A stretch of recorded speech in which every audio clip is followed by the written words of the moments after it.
Welcome, everyone. I'm Dean Hanks, the Vice President of Development here at Bellarmine Prep. And thank you for joining us for what is now the fifth alumni conversation we've had in this year of COVID. It's our way of keeping alumni connected and talking to one another. And we appreciate you joining us for this evening. We have a bunch of folks registered. We should have some other folks coming on board. So tonight's format will be pretty straightforward.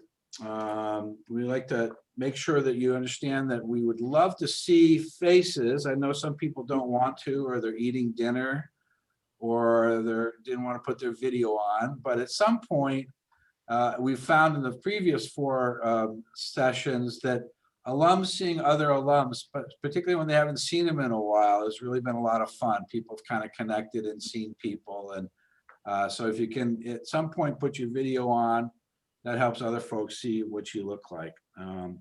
Our question and answers will be at the end after our two presenters. And we, in the past, have had a lot of questions, and so we curate those. So we'd ask you to use the chat function after the speakers are done, or if you have a question when they're speaking, go ahead and put it in the chat box. We'll curate those questions. We'll see if there's common ground for those and ask that of our participants either individually or if it fits for both of them, have them both answer. So we look forward to having an exciting hour and a fun hour and an opportunity to hear from two of our very distinguished alums. But like everything else with Bellarmine, we're going to start with a prayer, and we're very pleased to have with us the superior of the Jesuit community here at Bellarmine, Father Nat Ono. Father Ono. Thank you, Dean. Just as a context for our discussion, I wanted to talk about the spiritual exercises of St. Ignatius.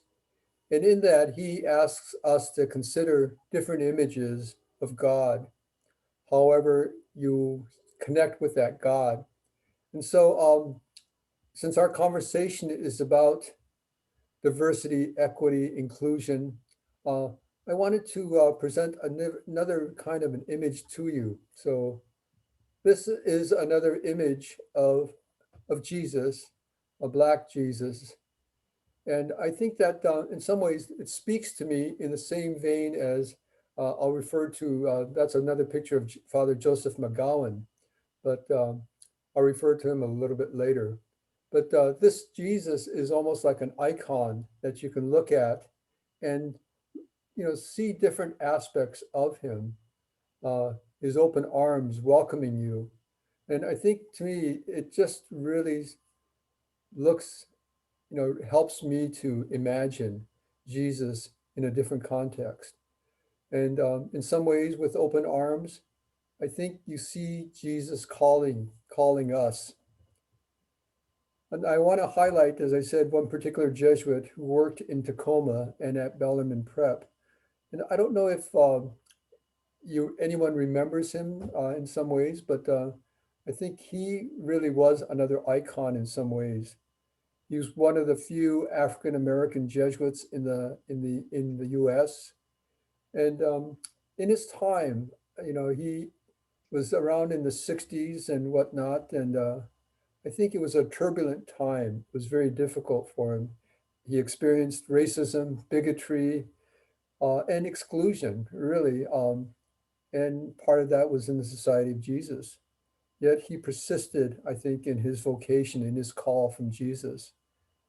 He was a quiet presence, a very strong and abiding presence. And if you ever had a chance to hear him speak, homilize at a mass, you know that he was filled with the Spirit. He persisted, he worked with dignity for respect and justice. He died from COVID complications on December 23rd of this last year. And to me, Joseph is another image of Christ the Redeemer. So let us pray in the name of the Father, and the Son, and the Holy Spirit. Amen. Creator God, you have called us to build your kingdom. Help us in our task of educating people in our midst about racial diversity, inclusion, and equity. Help us to follow the gospel in the service that you have called each one of us.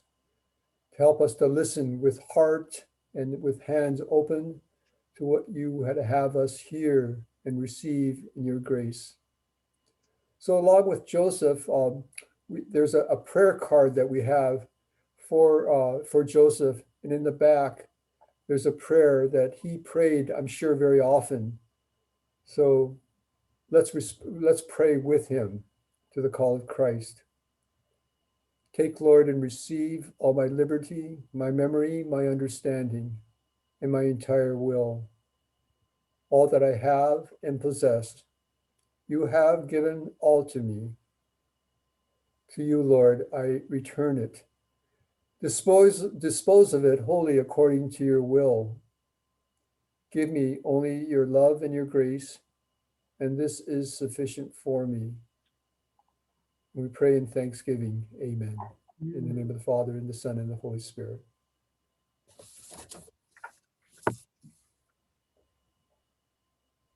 Thank you, Father Ono. We certainly do have lots of folks who remember Joseph and what an impression he made on all of us. Our first presenter this evening is Barbara Henderson. She's our Director of Diversity, Equity, Inclusion, and a member of the English department here at Bellarmine. Proud member of the Bellarmine class of 1977. Bachelor's from Seattle University in 1980. Did that in 3 years, it looks like, if my math is correct. Went on to get a master's in human development from Pacific Oaks College, then came to Bellarmine in 2006 and was doing for a time co-directing the diversity office with Gwen White, who started it, founded the Diversity, Equity, Inclusion office, and took over when Gwen retired in 2013. Those that know Barbara know she's very active in her parish at St. Leo's in many different ways. Very active member of the Pierce County Black Collective and a member of the National Jesuit Diversity, Equity, Inclusion cohort. So we're very pleased and proud that Barbara could join us this morning, this afternoon, this evening. Barbara, take it away. Thank you. Hello, everyone, and thank you for coming tonight for this alumni conversation series. I'm honored to be here. So I'm supposed to just kind of talk about my journey a little bit, my background, what led me to Bellarmine, and then talk a little bit about diversity, equity, and inclusion at Bellarmine. So I grew up in the Hilltop neighborhood, and I attended Jason Lee Junior High. And I received some information about Bellarmine from a counselor and decided to consider it as my high school choice. And they had me at college prep. I was in because I knew I wanted to go to college. So I applied with a friend, and we were both excited to be accepted to the class of 1977. And there were about 20 African-American students at that time. I was the only one in my family to attend Bellarmine. I have 7 siblings, and they went to other schools. So I convinced my mom to have me attend Bellarmine, and she let me. So it was a culture shock because of only 20 students, African American students there.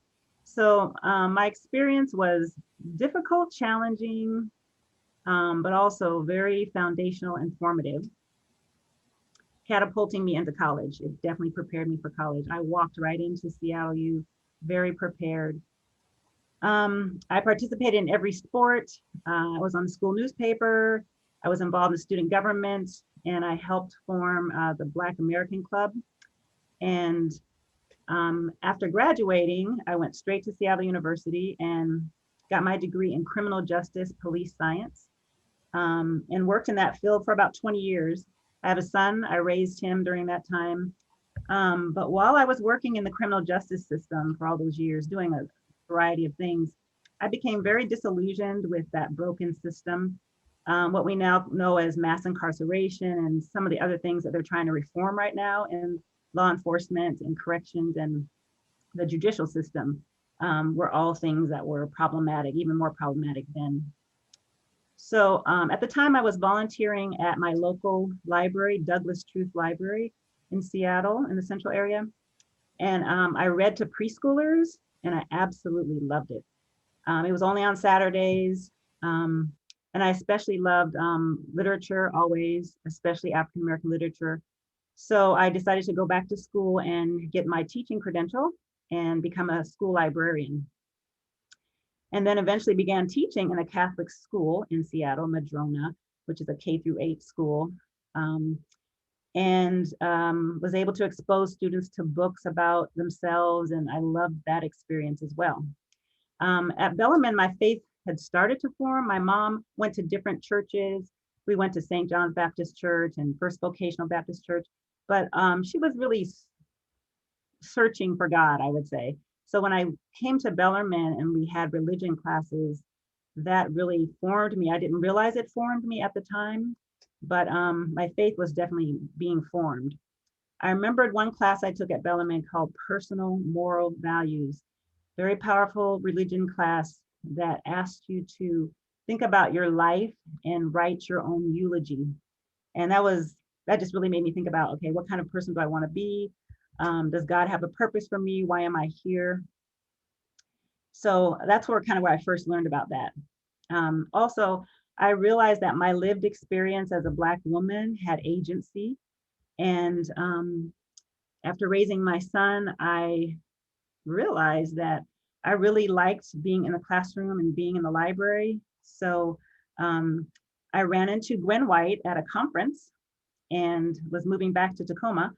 And she mentioned that she works at Bellarmine. And I mentioned, oh, I went there. And she says, get out of here. So we connected, and there was a co-director position available at Bellarmine. And so I applied and started teaching English and became the co-director with Gwen White. So that was my journey to get to Bellarmine. So I feel like I've come full circle, ending up back at Bellarmine, my alma mater, after all those years.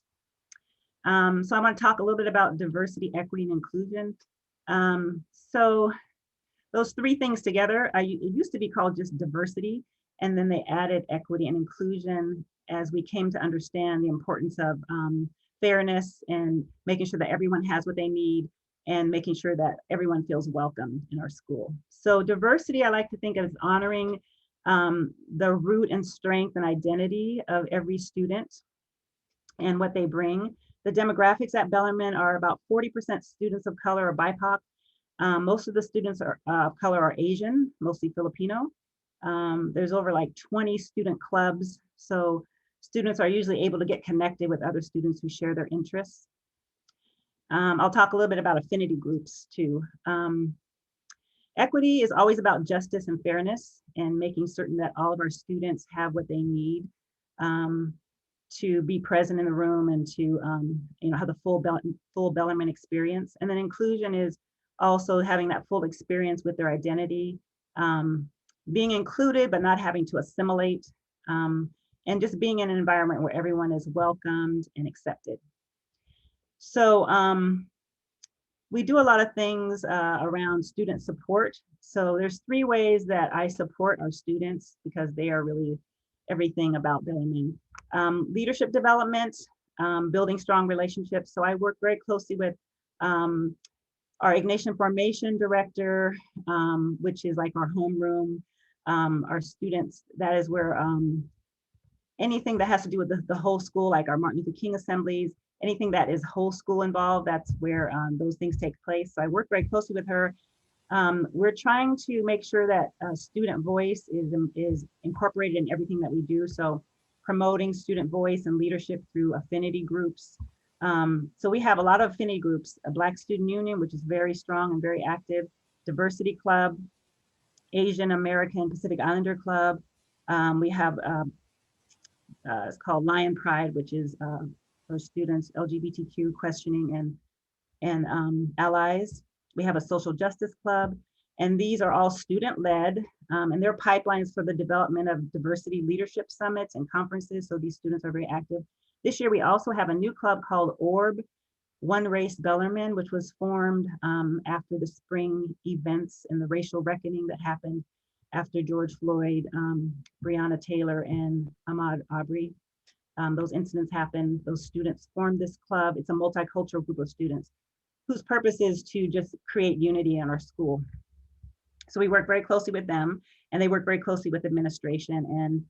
And They talk about things like microaggressions, and ultimately they're going to be doing training for our students. The diversity office, as we call it, is a physical space on campus in the new campus center, and but it's also a program. The program provides financial support like textbooks, calculators. We have a whole textbook recycling, very informal, where students just return books and then we recycle them and allow students to use them so they don't have to purchase new books. The budget is used in conjunction with other student life monies to provide assistance to students and their families to pay partial fees for AP classes, mission trips, sports, things like that. The physical space is beautiful, and I like to call it the living room for the students who attend there. During this pandemic, it's I'm not there, but it's a wonderful space, and hoping that we can get back to it. And our students, they love the space. So a lot of clubs meet there before and after school. And then more recently, we formed an equity team in 2018, and it was created to be a conduit to identify, eliminate, and dismantle inequities and disparities in student achievement and opportunities. It's a group of faculty, staff, administration, students, hopefully board members and parents ultimately. And our goal is to look at data, disaggregate it by race and gender and other factors, and apply an equity lens when we're making decisions or problem solving or hiring new faculty and staff. And then just last year, we launched our first Justice Summit on Human Dignity. And the first topic we chose was exploring race in the 21st century, which was a perfect title, especially with all the things that happened. So we brought in speakers, and students were involved. And so this is the first one, and every year we're going to have one, which hopefully will be determined by the students, that they'll decide what it's about. So that's all I have for now. Great. Thank you so much, Barbara. Welcome.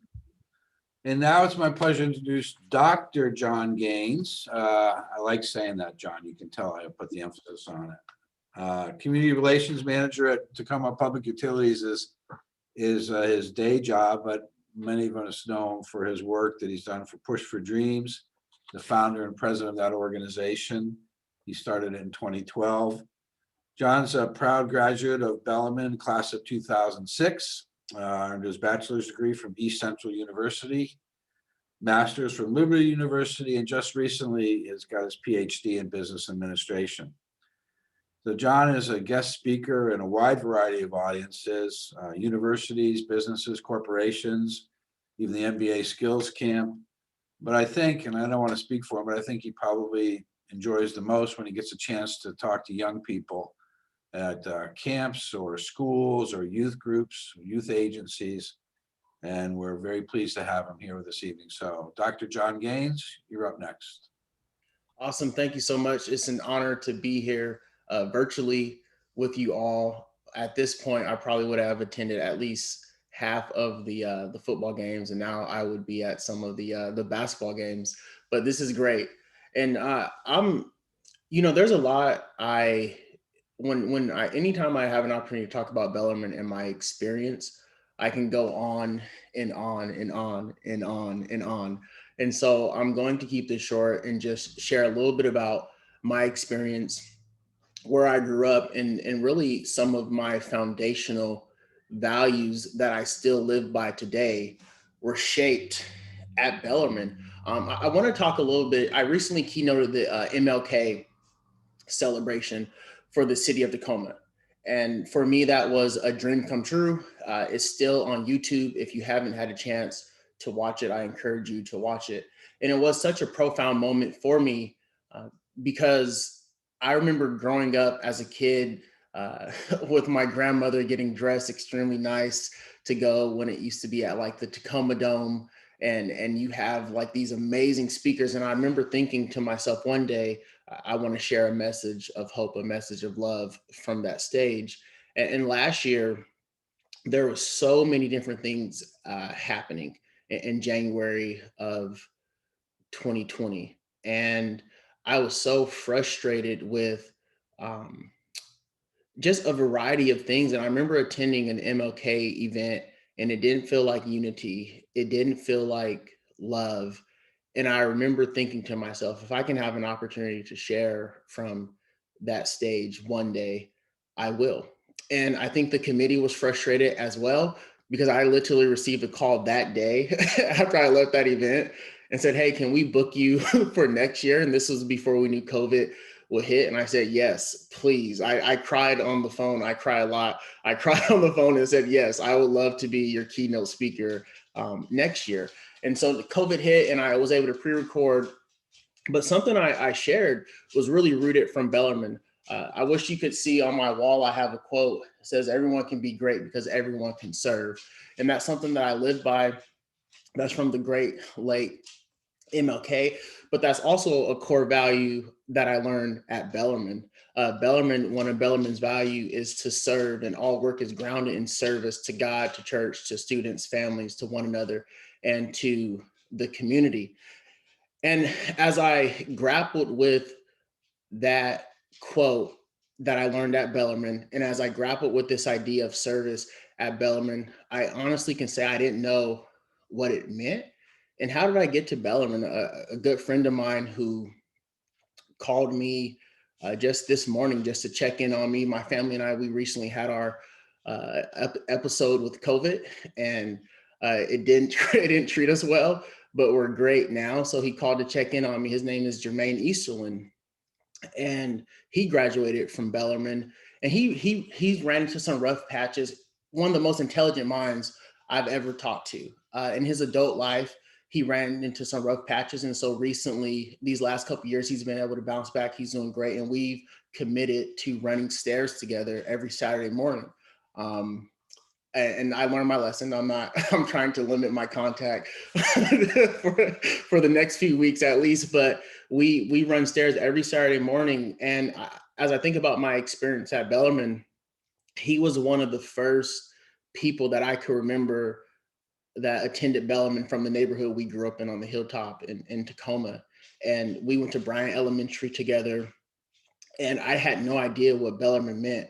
And Jermaine, he's a couple years older than me, but he was such a big kid and such a loud voice and always had this big smile. And so many people looked up to him, and he was intimidating too. So he was like the guy, either you better be a brother to him because you don't want to be on the other side. And so I loved Jermaine even when I was a little guy. And I remember him starting to wear like this Bellarmine gear on the hilltop. I'm like, what is that? What school is that? I had no idea what the school was. And after my mother had passed away and my father wasn't in my life, my brother who took me in, he said, hey, you're going to Bellarmine, because Bellarmine became popular. Like Jermaine Easterlin made Bellarmine popular on the hilltop. I'm like, what? I had an idea of Bellarmine. I said, I want to learn more about it. He said, you have to take a test. I want you to start prepping. He started handing me all these books. He said, but this is what I want you to do. He said, if I could go back, this is what I wish someone would have helped me do as well. I said, okay. I always trusted my brother in his opinion, and Jermaine had put his stamp of approval on Bellarmine. And then here I was as a freshman at Bellarmine Prep. And honestly, it was some of the most difficult seasons in my life, but I didn't know how to express that or share that. And I was a kid who always had a smile on my face and just was able to adapt in any environment and not really express or know how to express my emotions. And it was difficult. And Miss Henderson, you hit it right in the head. For me, it was a culture shock as well. You take this young guy who I came from a poor background, a background just in poverty with no parents. I remember even walking from my grandmother's house on the hilltop to get to Bellarmine and seeing some of the seniors, driving to the parking lot in a Mercedes. And when we saw a Mercedes growing up, that was like a big deal. But to see that, to see some of the things really was shocking. But then on the other side, it was inspirational, right? Because I wanted to do all that I could to get to a point in my life, one, to show others that they can do it too. I wanted to do everything in my power to show others that one, it's not about the material things, it's about service. And that's what I learned at Bellarmine. And I don't know if I ever shared this story, but I credit Miss Campbell. I don't know if she's teaching at Bellarmine still, the English teacher, right? She was an English teacher at Bellarmine. And as we talk about racial equity, diversity, and inclusion, I was a kid that was always afraid to share my story. I was someone that, when I was young, I had a speech impediment. When I was young, I had learning disabilities. I was born with crack cocaine in my system. So there's a lot of things that I had to learn how to overcome. Uh, I learned how to read literally 2 years before I attended Bellarmine. And so Bellarmine really forced me. And one of my, Miss Amarella, you'll love this. My English teacher freshman year was your brother. And so you take a kid who learned how to read 2 years prior to your brother as their English teacher was extremely difficult. And it was a wake up call. Like, okay, I need to get my stuff together, because there's so much grace, but also you're held to a standard. And you're not allowed to make excuses for anything, right? And so for me, that was difficult, just trying to navigate. And Miss Campbell, my junior year, she exposed us to spoken word. And spoken word is a form of poetry popular in the African American community. And she actually exposed us to African American poets. And I remember being able to watch some of these poets and see them express themselves and share their story. And my junior year was one of the first times I remember being able to write down my story and share it. We put on like a open mic at a local coffee shop. At that time, a Bellarmine family owned. I can't remember the name of the coffee shop, but it was a local coffee shop that a Bellarmine family owned, and we ended up putting on this open mic night. And I decided to write a poem. One, I wanted to pass the class. And two, I felt like it was a good time to share my story. And it was the first time I shared my story. And Maya Angelou said something along the lines of, there's no greater agony than bearing an untold story inside of you. I honestly didn't know how powerful that was for me to learn how to express and share my story. One, it was healing for me. But two, I realized in that season when I began to share that poem, I shared it several times throughout that year at different Bellarmine events, just talking about my life and my upbringing and some things I had overcome and some things I learned at Bellarmine. I learned in that season that one, my story unlocks the pain that I was trying to hold inside, but then my story was a tool that helped connect people. It was a tool that helped bring healing for others. It was a tool that empowered others to begin to share their story. And that's something I learned at Bellarmine. And that's what has birthed everything I am today. I was talking to a young man earlier who wanted just some mentorship, and he's an incredible young man. He attends the University of Georgetown, and he wants to be an entrepreneur and get into real estate. And it was asking me all these different questions. And he said, give me the plan, give me the path. I said, well, your path is your path. But honestly, what I learned at Bellarmine, right? Service and love. I learned the importance of having true values. And I learned the importance of what it means to be a true man of God. I said, honestly, my purpose in life is to be the best husband I can be and to be the best father I can be. And that literally drives everything for me. And so the work that I do, especially when it comes to diversity, equity, and inclusion, the community work that I do, I was able to share, like I mentioned at the MLK celebration. I want to share a quick story that I shared with them because it will kind of tie everything together. Mr. Hanks, you did say that I could definitely keep going. I'm going to try to wrap this up soon because I can go on and on, like I said in the beginning. So Dr. King, he shared a message that was rooted in love. He preached love thy neighbor as yourself. And I would argue that it's impossible to love your neighbor if you never understood the importance of loving yourself. Everyone can be great because everyone can serve. I believe service and love are synonymous. They go hand in hand. Everyone can be great because everyone can love. And what I learned at Bellarmine, I started grappling with this idea of loving myself. And I truly believe that has allowed me to love others and teach others the importance of loving themselves and teach others the importance of celebrating themselves and teach others the importance of celebrating others despite their differences. So we named our daughter Honora. Her name literally means, in Latin, it means, the root of that honor means celebration, to honor, to celebrate. And so every day we celebrate. Every morning I wake up, and if she's here, I don't know if she's in the house, but if she's here, she might start repeating after me. But every morning we wake up and we go to the mirror. I say, hey, great thoughts. She says, great thoughts. I say, great actions. She says, great actions. I say, great habits. She says, great habits. I say, great purpose. She says, great purpose. Then she looks at me, and it's even, I promise you, it's emotional for me to talk about it here, because it's like it's full cycle, right? These same things I learned at Bellarmine are what drives the work that I do, not just in my community, but going back to my purpose to be the best husband and father I can be. She looks at me and she says, Dad, I am smart, I am kind, I am strong. Because for me, what I learned, the most important thing, we can't control what happens around us. We can't control other people, but what we can control is what we do in our homes. What we can control are the values that we instill in our kids. We can't control the values that our families live by. And so for me, in order to do my part, yes, I want to be on the front lines. And yes, I want to help as many people as I can. But ultimately, each and every day, I feel great at the end of each and every day, because I know I did my best to be the best husband and best father that I can be.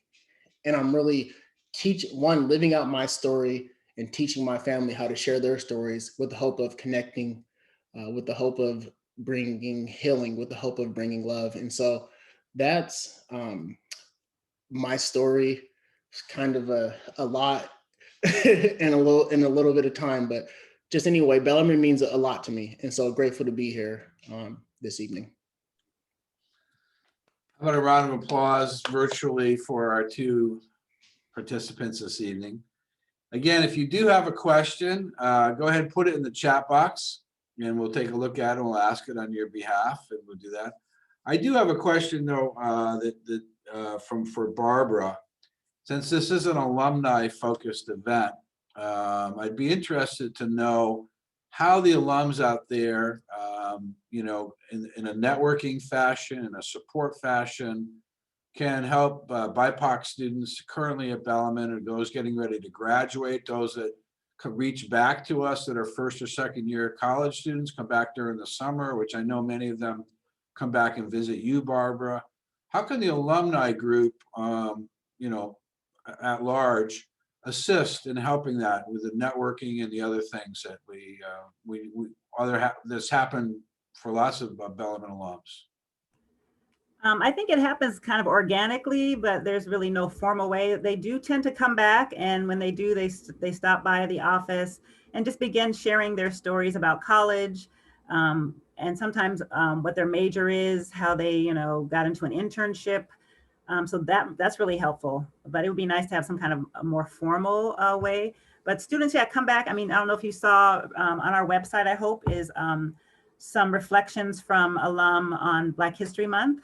So Freva Burgess is on there, Sarah Hartwell, I don't know if any of you know any of these people. A more recent graduate, Anthony Christopher, they all shared reflections for Black History Month through our broadcasting program with Mrs. Jeannie Hannigan and her students. So I think, it kind of happens naturally. How can they help? Wow, I think just coming back and sharing their positive stories of what they're doing in the community, I think really helps. Having John as a friend of Bellarmine has been really helpful. John has come to Bellarmine many times, and he's been our Martin Luther King speaker. He's done other things with students here. So we love having that. And then I always mention to students that I'm an alum, and they're like, oh, okay. And, I'm old. So they're like, oh, you came back and you're still here. So that's kind of encouraging too, if any of them are interested in education. Thank you, Barbara. So, and John, I have a question for you in terms of, you mentioned the gentleman who was an inspiration for you to come to Bellarmine, or sort of made Bellarmine cool to be able to go to. We do have, about 40% of the population of Bellarmine, student population is BIPOC. Well, how do we do better, John, in your opinion, in the community? How do we make Bellarmine more visible, more of an option potentially for students of color? I know that's something that the board of directors, I'm seeing Colonel Greg Allen there, he brought that up at different points. How do we do an even better job of doing that out in the community? What sort of things can we be doing as an institution to look outward more than inward? Yeah, that's awesome. That's a great question. And so I didn't do a good job of sharing my story, but there's so many different Bellarmine connections just embedded in my story. And one of those being the Coker family, who's a Bellarmine family. And Miss Coker at the time, Miss Crawley, was my first grade teacher. And she was such an incredible teacher. It was her first year teaching. And she ended up at Bryant Elementary on the Hilltop when drug and crime rates were at an all-time high. And she exposed us to Bellarmine students that wanted to serve in the community. But she invited African American students into the classroom, as she's a Bellarmine alum. And these are things that we haven't really discussed this part, but I guarantee they're things she learned at Bellarmine and values she learned at Bellarmine. And so I share that to say, one, representation matters. So I remember that seed being planted of seeing young kids look like me, wearing Bellarmine shirts, coming to serve me on the Hilltop. And then again, fast forward some years, being able to see Jermaine, a kid that looked like me from the same neighborhood as me, wearing a Lion shirt. And that made it more welcoming to me. And so I think as what, and what I try to do, there was a family that reached out a few weeks ago, and they didn't choose to reach out to several families or 5 families. They reached out to me because I look like them, and for them, they wanted to know my experience at Bellarmine. And this was a family that their daughter is intelligent and she will be a Lion for sure, but they just wanted to know my experience, right? And so I think having one, alumni that are willing to help and serve in the capacity to be advocates and be a voice for Bellarmine, but then also meeting people where they're at. And so that's what Bellarmine didn't seem closed off, because there were literally young Lions in the community meeting me where I was at, choosing to show up and choosing to serve, to the point to where, someone that graduated from Bellarmine decided to go teach where she could have taught at probably any school. She wanted to come back to, come to the Hilltop in a difficult neighborhood and teach students, and then invite students to come meet us where we were at. And so that was extremely helpful for me. And that's what, even with the work I do now, I continue to tell Mr. Monterelli that I do want to serve on the board one day. This season is extremely busy, but my goal is to serve Bellarmine and help. And that would be my advice if I was in front of the board. Continue to find ways to have policy that allows educators and students to meet the community where they're at. Well, and I don't want to put them on the spot, but since we do have a board member here, I will ask Paige if she can unmute Greg Allen, who I know has a viewpoint on this. And I'd be interested, Greg, to hear your perspective, since you are advocating at the board level for all sorts of good stuff. So we can unmute Greg.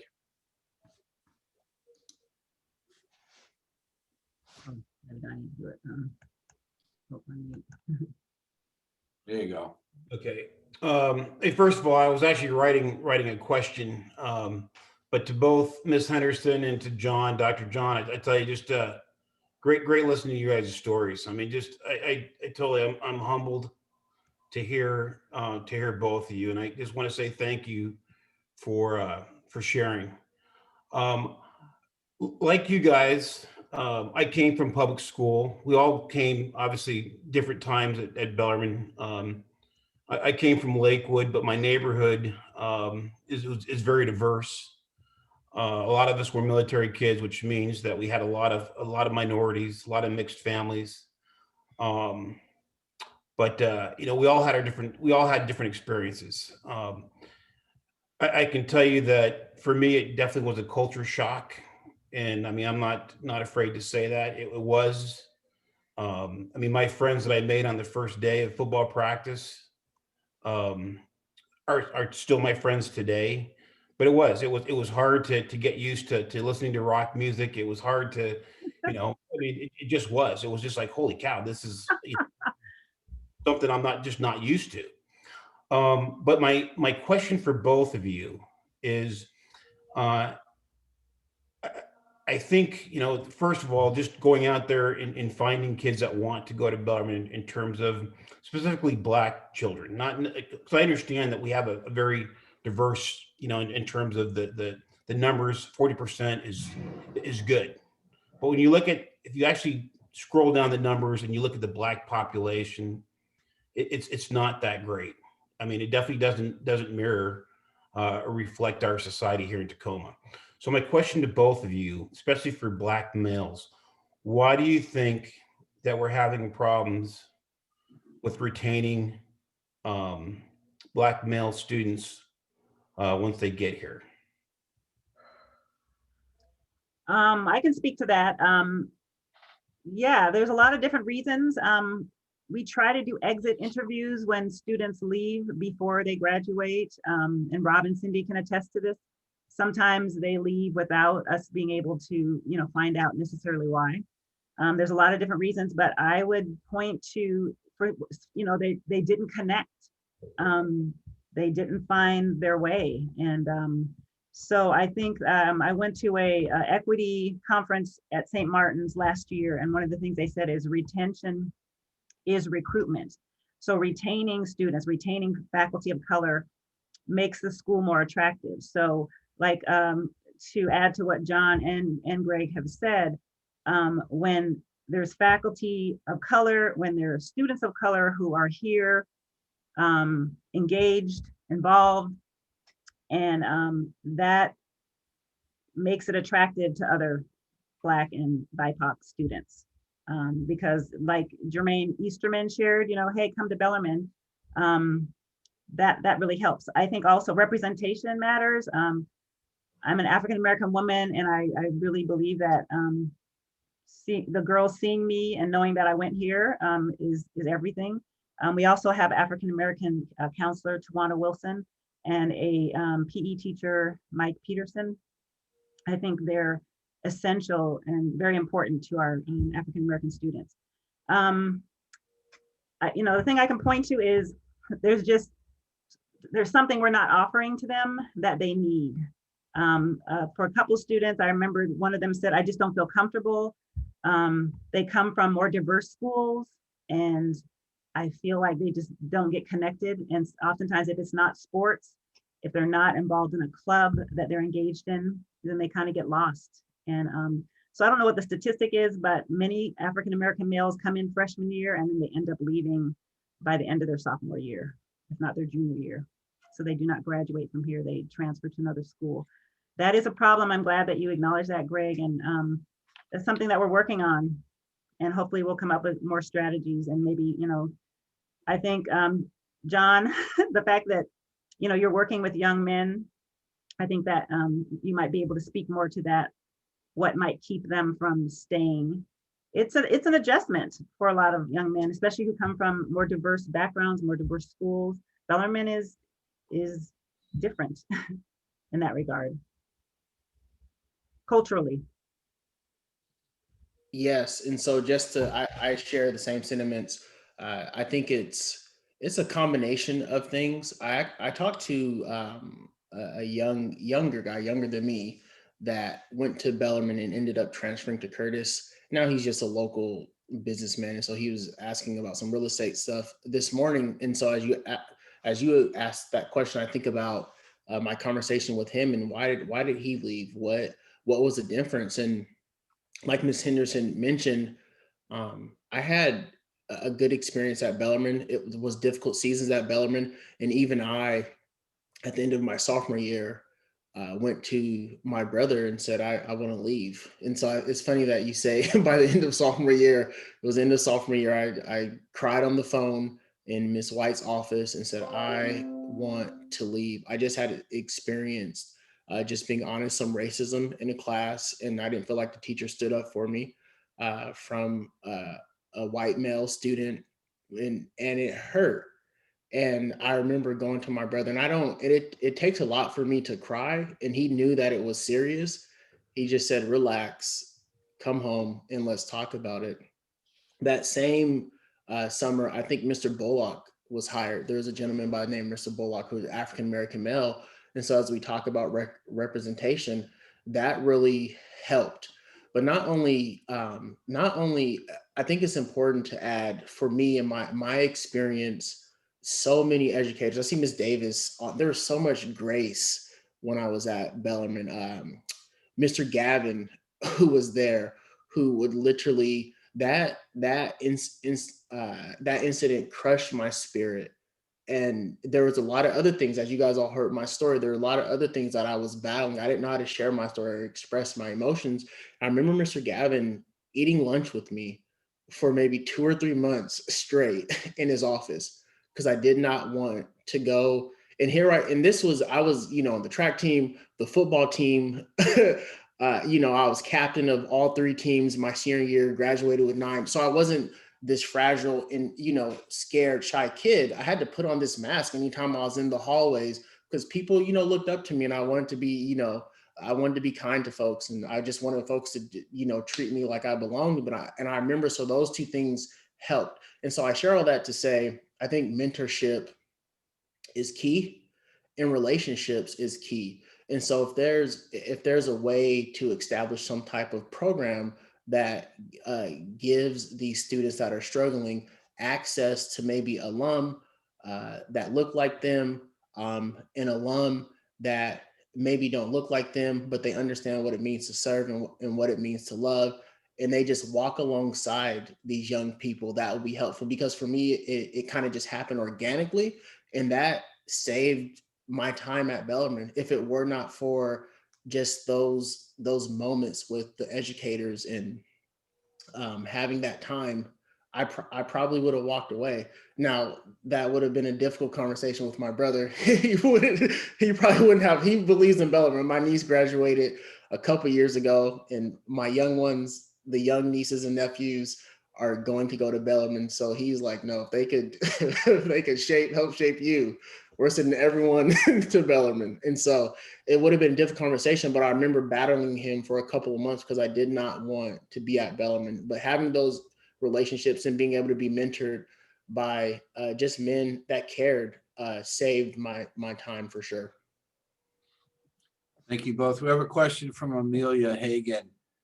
It's somewhat similar, but there's a little bit of a twist on it from Amelia. And it reads, in my experience, it is one thing to facilitate diversity in many aspects, and another thing to foster actual belonging, or making BIPOC students feel genuinely welcome and comfortable.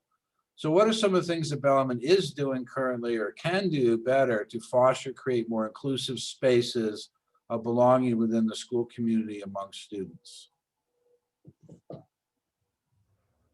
So one of the things that I believe, well, we've always had affinity groups, even in the 70s when I was here. But I have to say the Diversity Club, the Pacific Islander Club, and the Black Student Union are very much places of comfort for those students. They meet weekly. This group, ORB, One Race Bellarmine, is really involved with, they meet with our PAC group, which is our administrative team. They meet with the culture and climate team of the school to talk about what, and they are asked, their voice is very important. What can we do? What do we need to do? What are some ideas that you have? And then those ideas are implemented so that they feel a sense of belonging. And then personally, I just feel like my role in DEI is to foster leadership in our students. So to hold up that mirror and for them to see their own gifts and talents, but also holding up windows and mirrors so that they can see other people's lives and perspectives and then see their own beauty. I think that that's really important. some of the things that we hear from them are, incidents that happen in the classroom. These students have agency, so they are, willing to talk to teachers, willing to talk about curriculum and things we need to do to change it. But belonging is really important. And I do see, I hear them say that they feel belonging, and especially, which is so strange in this virtual environment. But because they meet virtually every week, those Zoom meetings are, they're really connecting, which is strange. But so I think that's one way. Belonging is huge. And I think sometimes it might just be finding a friend group, a circle of friends. It might be, in the robotics team or in Model UN or in the BSU or on the basketball team or on the soccer team. And those spaces are available for all those students to be connected.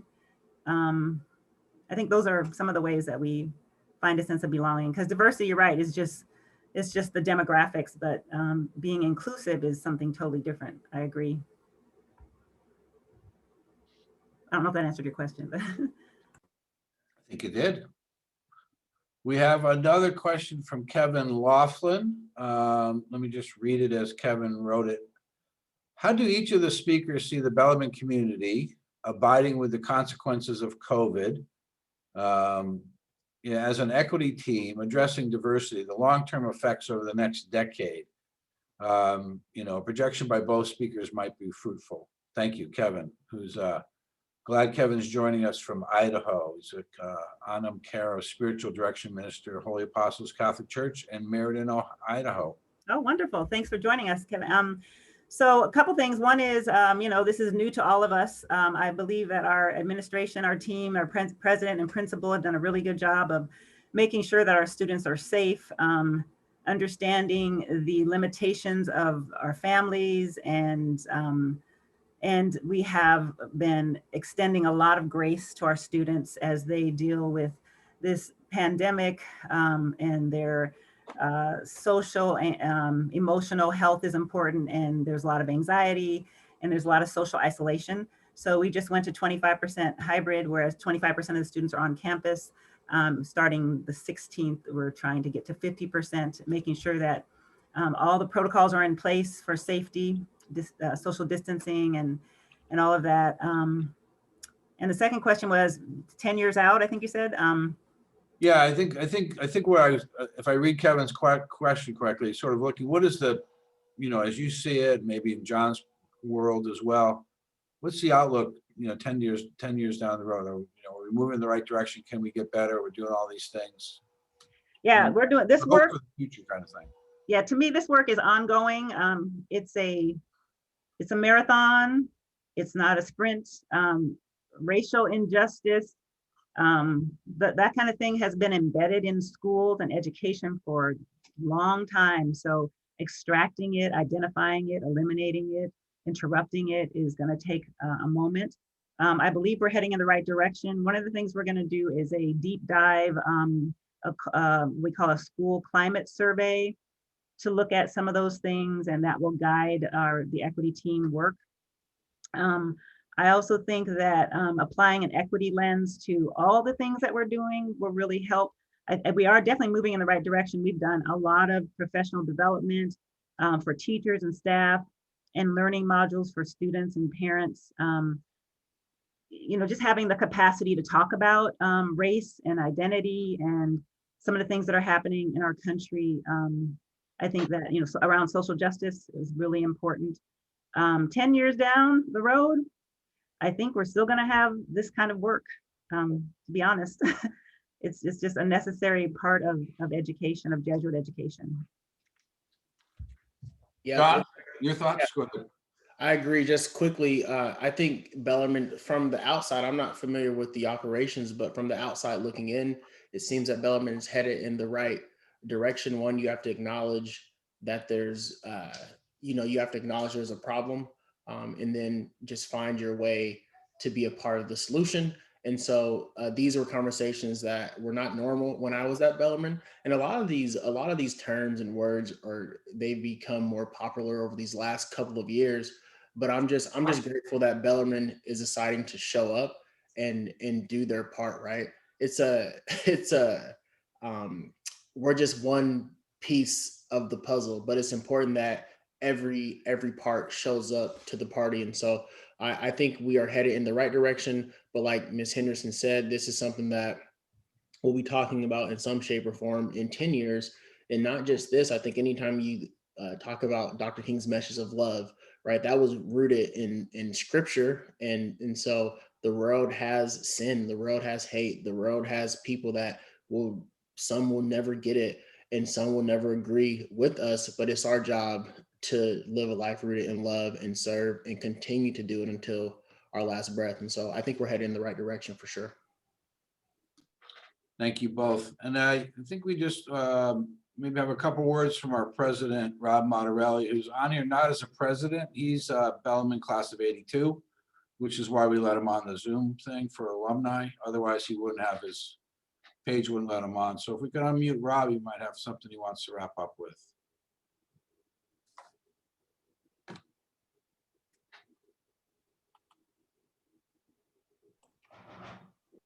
Paige isn't used to unmuting me. She's usually trying to block me from saying anything. So I just want to thank our speakers tonight, Barbara and Dr. John.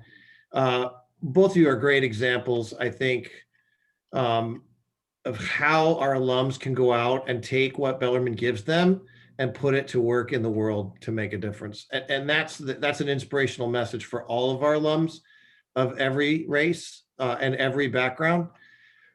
It is long work and it's ongoing work, and we are still going to be doing it 10 years from now. We're still going to be doing it, as long as we have a mission to continue to fulfill.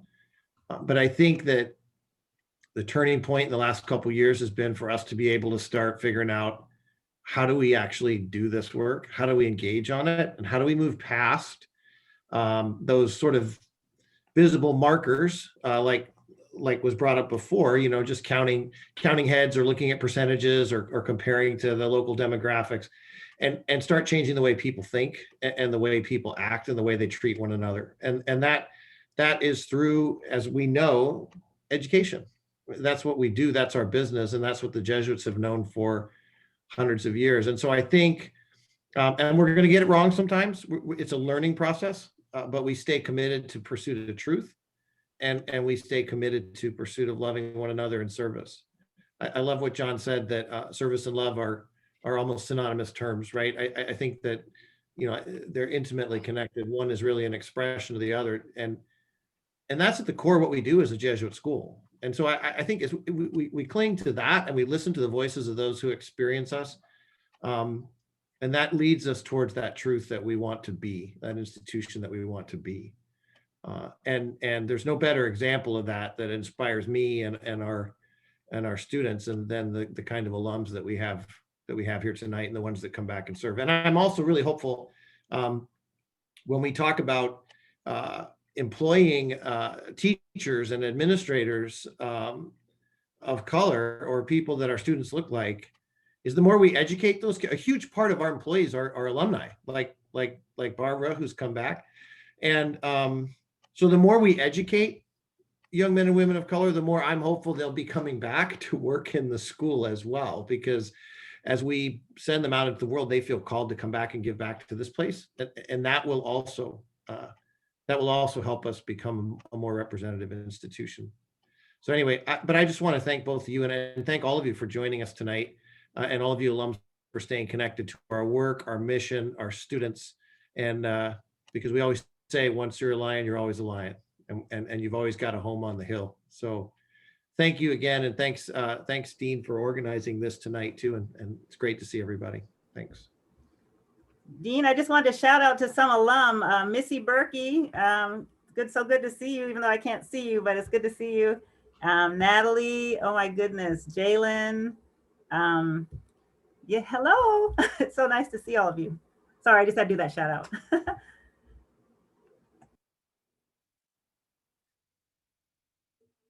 But that's why we want to make sure we get everybody on there. Any last thoughts for anybody? We're on our time, and I just thank everybody for attending this evening. Certainly virtual hand for Barbara and Dr. John Gaines for offering their perspective. And as the speakers have said, and as our president said, this work is the work that we do, and it must never end because it's for the right reasons. And we have to continue it and put all our efforts into it. So thank you. Just a reminder, if you've enjoyed this, we have a really wonderful next session coming up on March 2nd. He's hiding down here. He's not showing his face, but it'll feature Father John Fuchs. We'll be doing a Lenten reflection on the evening of March 2nd. And so that should be a wonderful, wonderful evening as we enter into Lent. And so if you've enjoyed this, you can look for the email and sign up for that one as well. Thank you all for joining us this evening. Thank you to our speakers. Thank you to Paige Banks for operating everything so we could see everything. And have a pleasant evening, and we'll hope to talk to you soon.